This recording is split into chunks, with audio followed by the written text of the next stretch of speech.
Hey Stampers, Kim from StampingImperfection.com. Welcome to my craft room. I wanted to share a quick tutorial using blender pens. And blender pens are one way you can do watercoloring, or you can give the effect of watercoloring. And so I want to show you how to use those. I'm going to be using the Best of Flowers set. I decided to use the hydrangea. I love this set. I have a couple of the original stamps. Now, one thing you should keep in mind is these are not the original stamps. The original stamps were much larger. Like, here's the Upsy Daisy, very tiny. It was like 4 times this size at least in the original. Okay, so what I've done is I have stamped my hydrangea image. I've stamped my hydrangea image using StazOn ink, and I'm using StazOn ink instead of my basic black pad because StazOn ink is permanent, and if I'm going to be coloring in with a wet, juicy blender pen, then I need something that isn't going to smear or smudge, and that's going to be my StazOn pad. The basic black pad will smear or smudge, or any other of the dye-based pads that we have, they will smear or smudge if you stamp your image in that. So what I'm going to start with is, I love purples and pinks. I love hydrangeas, and what I'm going to do is I'm just smushing this together a little bit because I'm trying to get this. I'm trying to get a little ink. Now you don't want to push too hard because you don't want to crack your case. And the blender pen has they feel a little wet when you touch them. So it's got 2 ends, and they're exact. Another thing that you want to keep on hand is you want to have a paper towel, and I always spritz my paper towel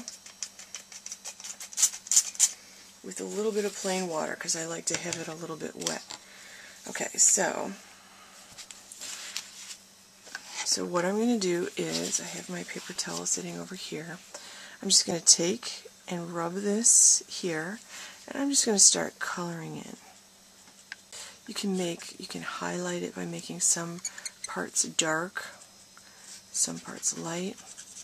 And the thing I really like about this is that you can put different colors in.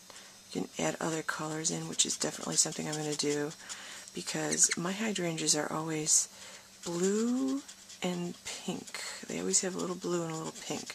I'm going to take my blender pen, and I'm going to just hold it on my wet paper towel like this. I'm going to just run it like this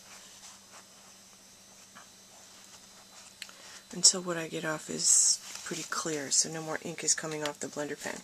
Now I'm going to take a second color, and I'm going to use Raspberry Ripple.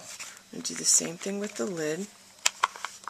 Do the same thing. I'm going to just add a little, and I just take it and I rub it like that a little bit. I'm just going to add a little bit of red.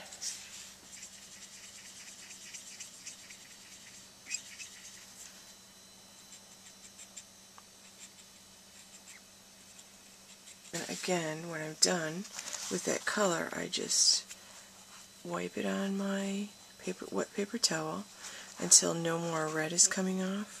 There. Sometimes the lids feel really stiff, but be careful not to push too hard. I always worry that I'm going to crack it a little, and you'll notice I'm just wiping it around like this. If I do this, it comes out a little bit lighter.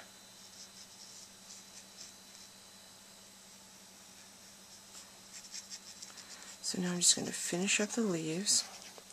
Sometimes it's fun to actually sponge a little color around the edges, so if you go out of the lines, it doesn't really matter all that much. Take a look at that. That's the image, and pretty. You can make them as light and dark as you want. So go ahead and try that. That's with the blender pens. You could use aqua painters to do something similar. The aqua painters will give you a more watercolored look. So you can give that a try, see if you like it. Thanks for watching. Go to StampingImperfection.com, check out my website for more ideas. Go to Facebook.com/StampingImperfection, like my Facebook page, and you'll find 2 free tabs with free content. Once you like my page, you have access to the free content. So thanks for watching.